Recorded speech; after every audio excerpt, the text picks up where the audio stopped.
Was it Valentine's Day or Sunday? Yeah, have you got me anything? No. Liar. Oh shit, everywhere's shut, innit? Amazon Prime. Shut up, you're dead romantic. Amazon You probably, Prime. yeah, you fucking started it 3 weeks ago. I know So what you're romantic. Like. What the? That's going on.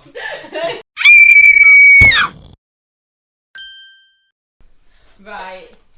We did a poll. Midsommar and Hereditary won. We have tried to film this twice. This is our third attempt now, and I swear I'm gonna cry if it's not okay. We were speaking a lot about metaphorical themes and why we both didn't enjoy Midsommar. So then based on that, we thought it'd be less boring and more interesting to start discussing metaphorical themes throughout films and the over-reliance of them. Yeah, rather than just doing a straight verses of the film, because I don't think we can talk about that with any passion again. So recently we watched a film called Amulet. Yeah. Which was heavily... I'm not going to spoil anything because it's fairly new, as is this, which we watched the other night. We won't spoil anything for either of those films. But the only spoilers we'll give is on Midsommar and Hereditary. But I would say that they were both very reliant on wrapping things up with a metaphorical meaning. Yeah. That wouldn't necessarily be satisfactory unless you understood the metaphor. Yeah. I think that's the case. I think my problem is I don't mind a metaphor in a film, but when you end it on a metaphor, I think you're assuming your audience is a bit stupid, like you have to make it the whole I think it's the other way thing. around. I think they're assuming that they're overly intelligent and they've picked up upon the metaphor all the way through. But even if they didn't pick up on it, even if they did, they might not relate to it anyway. No, because I think it's a tactic to do like mad shit.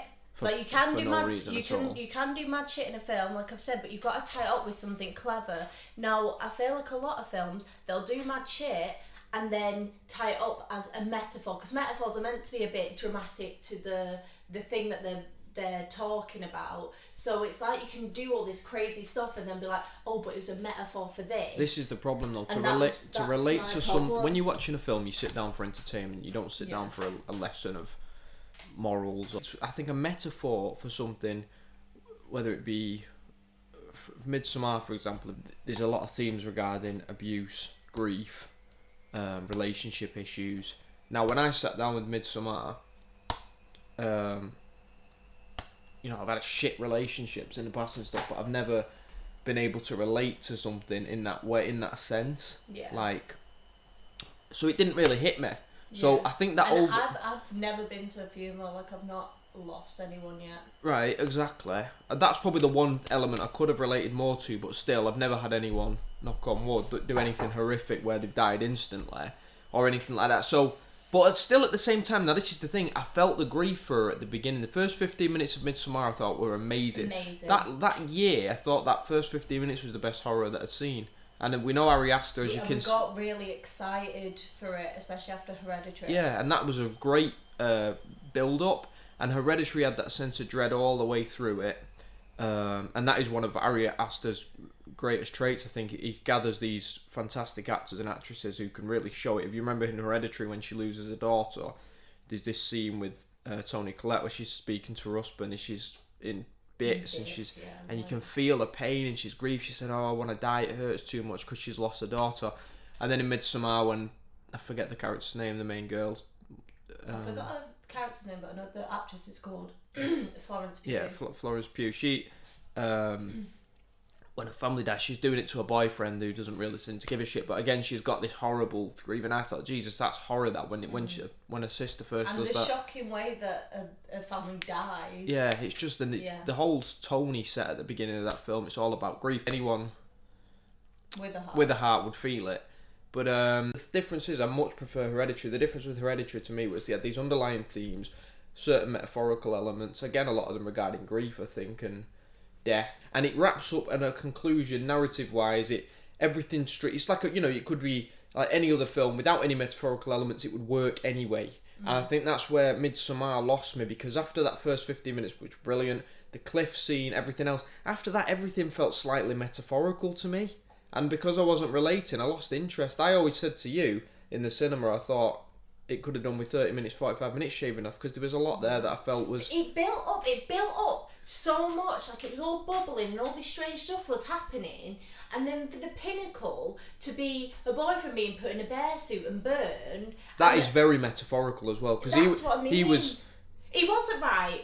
He was an asshole. I get that. Asshole. But he doesn't... For the Americans. I don't think anyone deserves to be burnt alive in a bear suit. So it is definitely metaphorical because it's a bit overly dramatic, as metaphors are. And I don't agree with it ending on a metaphor. Have a metaphor running through something, but then be clever with the ending. I think the problem was for me, from what I remember in this film, I've not watched it for a while. It would still have the metaphor even if you were like clever with the ending, like made it demons or something or whatever. There'd still be that metaphor throughout, but then it'd have a clever ending. I think it's a lazy ending just to have it only metaphorical. Yeah, that's my problem with it. It didn't impact. Hereditary went beat for beat for beat and then had this big climactic ending that ended on a crescendo, whereas Midsommar, for me, it kind of tapered off. It literally, after that cliff jump thing, I feel like it stopped being a horror and it became like just a dark drama with a metaphor, and I went into it wanting a horror. I wanted to be scared and I just wasn't scared. I wasn't really that on edge. Like, I was a bit on edge after the cliff jump for a bit, and then as it was going, I was realising it had gone down a completely different path to horror for me. I was just a bit like, oh... You see, what I said to you when we filmed this the second time was I'd love to see a cut of Midsommar where what they needed to do was the sister's story at the beginning, those 15 minutes, they needed to make it, drag it out slowly, or show a little glimpses of her doing certain things, and then Dana was her name. Yeah. Then switching back to Dana and showing like that she's going off with this cult, that she's feeling shit about everything, but you never really knew why. Then slowly show that the boyfriend's a piece of shit. Then at the end, make him a real piece of shit. Have him do something really bad, or where you think, fucking hell, you know what, I was 50-50 on him, but he is a knob. Then show what the sister did. Then you'll understand why she's been feeling like this. Then end it on this thing where she burns the boyfriend and she feels free and all this relief and all these emotions she was feeling. You'd understand why she felt the way she did. I felt like that came too early, and the conclusion and the wrapping up came too late. You know what the problem is? Wait. They showed all the cards in the first 15 minutes. It's like they gave everything away, and then there was nothing else to make scary. Like, they showed the boyfriend being a bit of a knob. They showed a thing is being dead. They showed the cult was a bit weird with the people jumping off the rock. They showed all their cards. Yeah, so Midsommar, we found it very metaphorical, and then Hereditary, whereas we feel like there were a few metaphors in it. It was a bit more of like a well thought out story. Like, I think even the shots were really well thought out, because a lot of the shots were I feel like it was like you were looking into like a doll's house. The way they filmed it, did you see that? Yeah. Purposeful, isn't it? Because the whole thing's revolves around it. And she builds them for a living. Yeah, so it was like there was that link, and then they portrayed it. In my opinion, it's like this demon person who wanted to Payman. He was like, you know what I mean, like controlling the pieces. He was controlling that whole family in that house, and I thought that was really interesting. And another type of shot they did that I really liked was they kept doing these kind of like outside where it would be either morning or night, and then be like and it's be like what?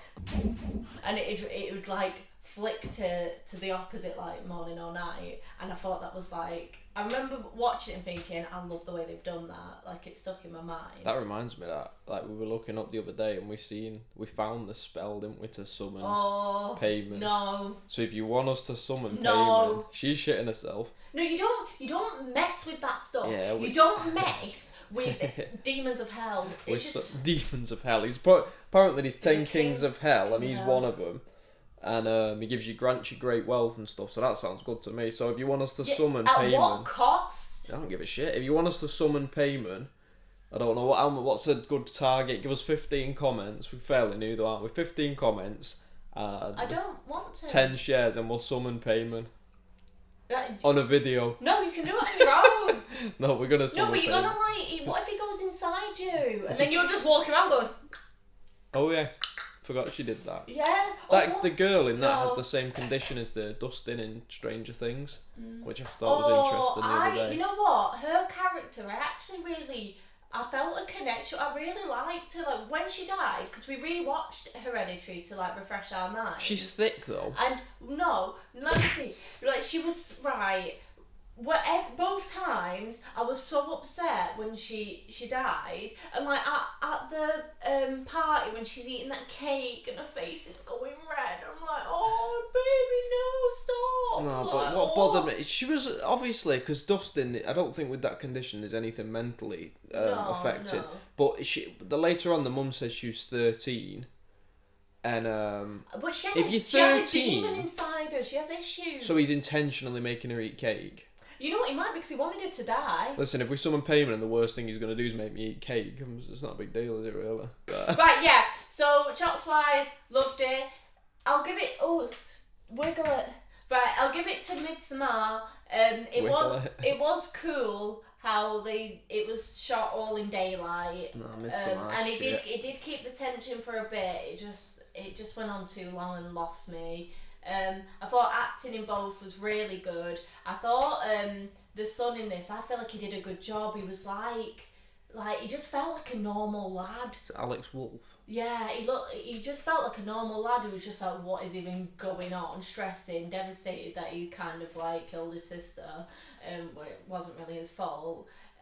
Like he just seems constantly like sweaty, like he's just got a nervous disposition. Like I don't know if he wasn't washing his hair or something, but he just looked a bit damp all the time, and I was like, oh God, you need help here. You're struggling. Your parents don't even get what's going on. He's just killed his sister. Oh, the scene in that scared me so much. I don't know why, but like he was like in class, and it's when he like goes like that, and I remember when I first saw that I was like, ooh, like it really made me like feel sick. I was like it really like, you know, jolted me, you know, when something happens you like I wasn't ready for that. It was so mild but really got to me. Interested to know why is Midsommar the better film? Well, yeah, because a lot of people prefer Midsommar over Hereditary. Argue our point. Why? Argue our point. Right. Out of 10. We're going to do it out of 10, so quickly, I'm going to go back to the last video because I did it out of 5, and I'm going to give Instant Ghostland 10 and Near Dark. You can't give it 10. I just did. It's not a perfect film. Oh, I loved it. I go on feeling, not like my heart says 10, it's a 10. I give it too high of a score of 7.5. It's a 6.5 max. Okay, you can't go back. You did it out of 10. I can only go back. But right, okay, I'm going to give Hereditary. I'm going to give it a 7. I probably would have given it an 8, but after I rewatched it, once you know what's going on, it's it's not as good a watch.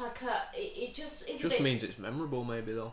No, I don't know. I was just a bit like, I don't know. I got a bit bored. I went on my phone a little bit. But you did have an urge to rewatch it. Yeah, I had an urge to rewatch it, but like it didn't scare me again the second time, like anything. 'Cause you know what's coming. Because I was next to you to protect you.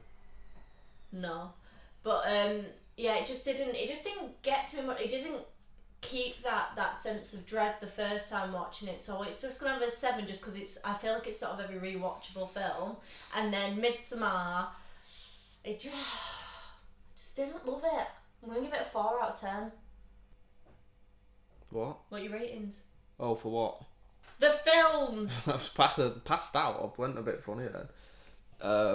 What films? You've never been funny. Hereditary, Midsommar. Hereditary for me is a 7.5 out of 10. This doesn't hit them heights of greatness, but it is one of the better films I've seen in the last 5 years. Horror films, memorable. Midsommar. It's technically a great film, but in terms of enjoyment, I didn't really like it, so I'll give it a 6. Ooh, better than me. We're gonna try and upload every 2 weeks. That's our thing. So this hopefully should be more often. This should be up on Sunday. So happy Valentine's Day. But yeah, don't hurt me. Turn this way, Moonball. No, you're ridiculous. No, why are you like creating? Where? Why does it have to be a whole thing? Don't hurt me. I swear to God. What are you doing? Don't tickle my bum. No, you don't need to go back that far. I do. Wait, get the sound in. Really, seriously, behave.